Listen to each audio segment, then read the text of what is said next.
Hi hello అండి నమస్తే welcome to Deepak cooking and blogs. ఎలా ఉన్నారు అందరు బాగున్నారా?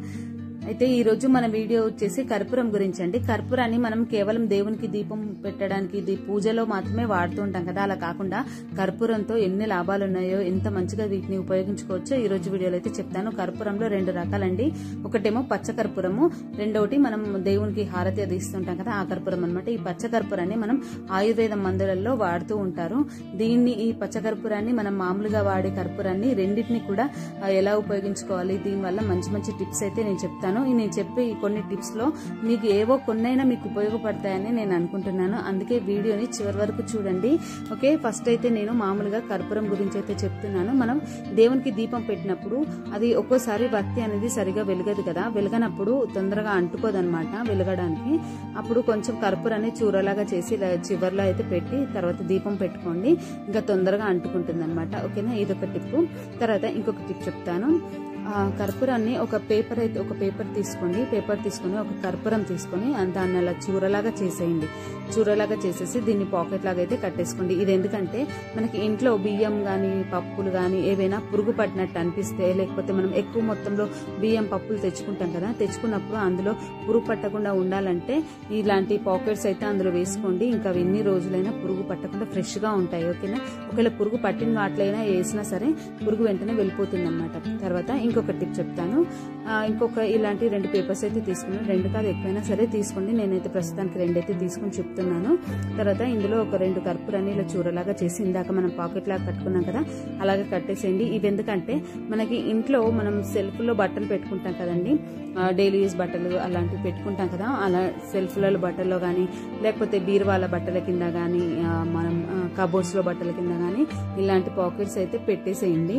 బట్టలు మంచి స్మెల్ వస్తాయి.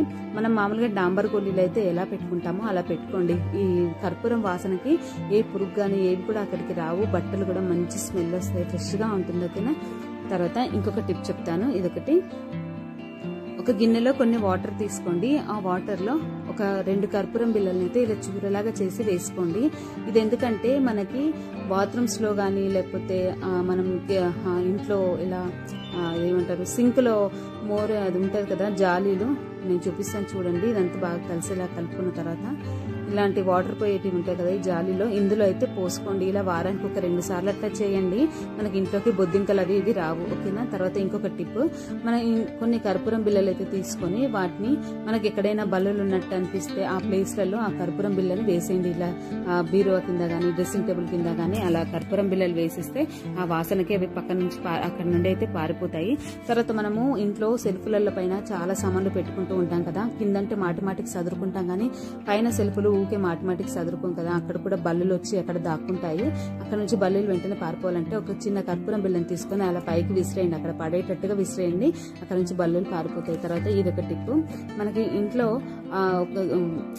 ఒక గిన్నెలో కొన్ని వాటర్ తీసుకొని అందులో ఒక 2 కర్పూరం బిళ్ళలను అయితే ఇలా చూరలాగా చేసుకోండి. ఇలా చూరలాగా చేసేసుకొని అదంతా బాగా వాటర్ లో కలిసేలాగా కలుపుకోండి. కర్పూరాన్ని కలుపుకున్న తర్వాత దీంట్లో ఏదైనా మనం ఇంట్లో ఏదైనా పాతవి క్లాత్లు ఉంటాయి కదండి, ఆ పాత క్లాత్ ను ఒకటి తీసుకోండి. ఇప్పుడైతే ఫస్ట్ మొత్తం అంతా ఇది బాగా కలిసేలాగా కలుపుకోవాలి. కర్పూరం వాటర్ లో కలవాలి. తర్వాత ఒక పాత క్లాత్ తీసుకొని ఇలా నేను చూపించిన విధంగా ఇలా ముంచేసేయండి. ముంచేసి ఆ క్లాత్ అంతా పిండేయండి. అంటే ఎక్కువ అవసరం లేదు, కొంచెం మళ్ళీ మనం క్లాత్ పిండితే వాటర్ వచ్చేలాగా ఉంచండి వాటర్ అయితే.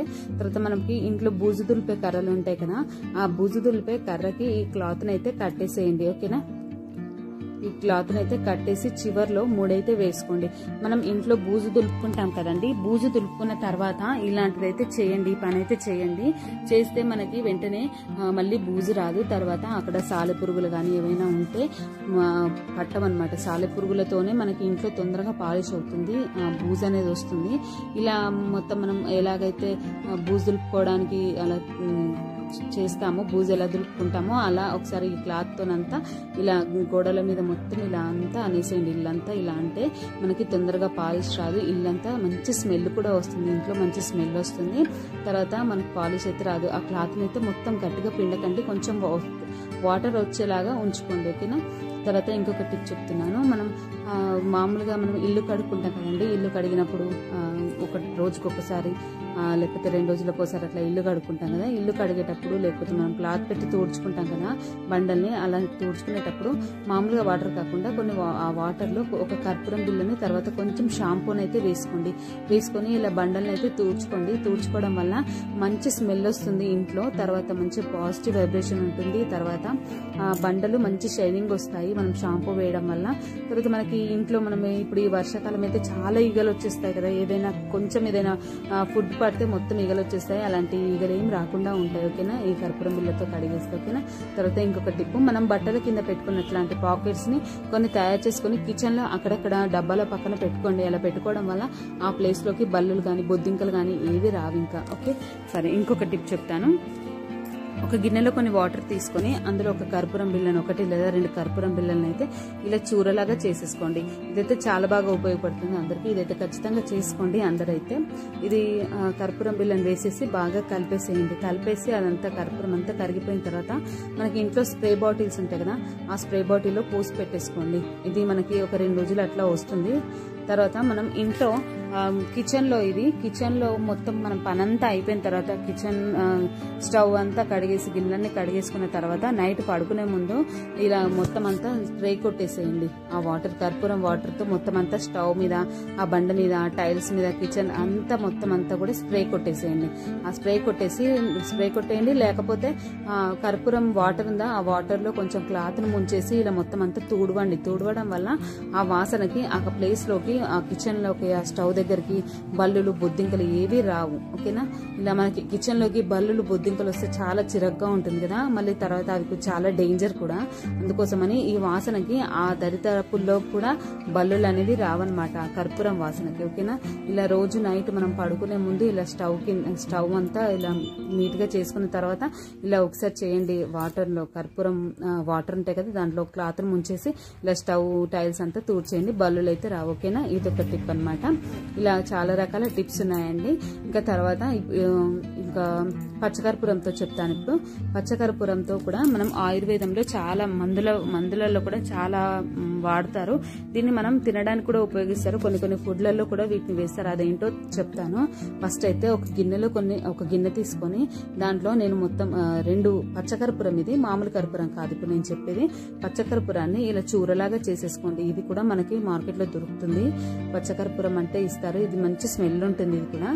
తర్వాత ఇదంతా చూరలాగా చేసేసుకోండి. ఒక చిన్న 2 ముక్కల్ని చూరలాగా చేసేసుకోండి. ఓకేనా, చేసుకున్న తర్వాత మనకి ఇంట్లో నెయ్యి ఉంటుంది కదండి, మనం ఇంట్లో తయారు చేసుకున్న నెయ్యి అయినా సరే లేకపోతే బయట నుంచి తెచ్చుకున్న నెయ్యి అయినా సరే, ఆవు నెయ్యి అయితే బెటర్. ఇలా ఆవు నెయ్యి అయితే తీసుకొని అందులో కర్పూరం మనం పౌడర్ చేసుకున్నాం కదా అందులో వేసుకొని మొత్తం అంతా ఇలా కర్పూరము నెయ్యి 2 కలిసేలాగా బాగా కలిపేసుకోండి. ఓకేనా, ఇది ఎందుకంటే మనకి జలుబు చేసినప్పుడు కానీ లేకపోతే ఎక్కడైనా దెబ్బ తగిలినప్పుడు కానీ ఇది పెట్టుకోండి. జలుబు చేసినప్పుడు పెట్టుకుంటే తొందరగా జలుబు తగ్గుతుంది. తర్వాత జ్వరం వచ్చినప్పుడు మనకి నొసలకల రాయండి కొంచెం, ఇది రాస్తే జ్వరం అనేది తొందరగా తగ్గిపోతుంది. తర్వాత తలనొప్పి ఉన్నప్పుడు కూడా ఇది పెట్టుకోండి, తొందరగా తలనొప్పి తగ్గుతుంది. మనం జెండు బామ్ అయితే ఎలా పెట్టుకుంటామో అలా ఇది తయారు చేసుకొని పెట్టుకోండి, తొందరగా రిలీఫ్ వస్తుంది. తర్వాత దీన్ని మనం ఎక్కడైనా దెబ్బ తగిలినప్పుడు రక్తం కారుతుందా ఆ ప్లేస్లలో పెట్టండి, రక్తం కారడం తగ్గుతుంది.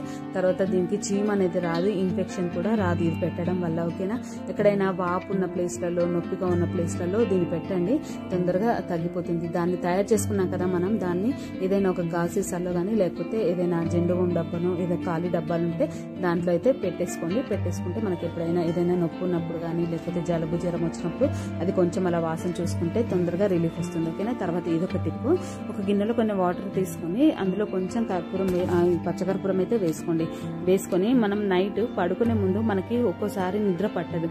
అలా నిద్ర పట్టనప్పుడు ఈ వాటర్ ని మనం కర్పూరం కలిపిన వాటర్ ఉంటాయి కదా, పచ్చకర్పూరం కలిపిన వాటర్ ని ఇలా బెడ్ మీద, దిండు మీద అలా చల్లుకోండి. ఓకేనా, ఇలా చల్లుకొని పడుకోండి, ఆ స్మెల్కి మంచి నిద్ర వస్తుంది. ఓకేనా, తర్వాత ఇంకొకటి మనం కొంచెం వేడి నీళ్ళండి, ఇది కొంచెం వేడి చేస్తున్నాను, బాగా అవసరం లేదు, కొంచెం గోరువెచ్చగా ఉంటే సరిపోతుంది.